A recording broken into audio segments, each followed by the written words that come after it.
দল যখন বড় হয় তখন গোষ্ঠীদ্বন্দ্ব স্বাভাবিক। মালদায় তৃণমূল কর্মী খুনে এমনই মত প্রকাশ করেছেন তৃণমূলের সাধারণ সম্পাদক অভিষেক বন্দ্যোপাধ্যায়। তার কথায় পরস্পরের মতামত না মিলতেই পারে, কিন্তু দলকে কেউ দুর্বল করতে চাইলে তার ছাড় নেই। কেউ দলের শৃঙ্খলার ঊর্ধ্বে নয়। মানুষ তৃণমূল কংগ্রেসকে নির্বাচিত করেছেন, তাই মানুষের কাছে বিনয়ী হতে হবে। কর্মীদের সে কথা বুঝতে হবে, মানুষের কাছে হাত জোর করে থাকতে হবে। অভিষেক বলেছেন, তৃণমূলের এক বুথ স্তরের কর্মীকেও শৃঙ্খলা মেনে চলতে হবে। দলের সম্পাদক হিসেবে তাকেও সেই একই শৃঙ্খলা মেনে চলতে হবে। শৃঙ্খলা পরায়ণ হয়েই দল করতে হবে। কিছু লোক ধরাকে সরাজ্ঞান করে নিজেদের কেউ কেটা ভাবেন। আগামী দিনে তাদের জন্য তৃণমূলের দরজা কিন্তু বন্ধ থাকবে। যারা ভাবছেন এলাকা দখল করে মরৌসি পাট্টার মতো দল চালাবো, তাদের কিন্তু কপালে বিপদ আছে।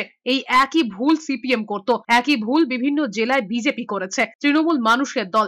সেখানে একটা রাজনৈতিক দল যার লক্ষের উপর পদাধিকারী, 50,000-এর উপর নির্বাচিত প্রতিনিধি, তো এত বড় পরিবার, সেখানে 2-4 জনের মধ্যে মনোমালিন্য, মতভেদ থাকতেই পারে। যদি কেউ কোনো রকম ভাবে দলকে দুর্বল করতে চায়, তার বিরুদ্ধে বিগত দিনেও দলীয় শৃঙ্খলা কমিটি ব্যবস্থা নিয়েছে, আগামী দিনও ব্যতিক্রম হবে না।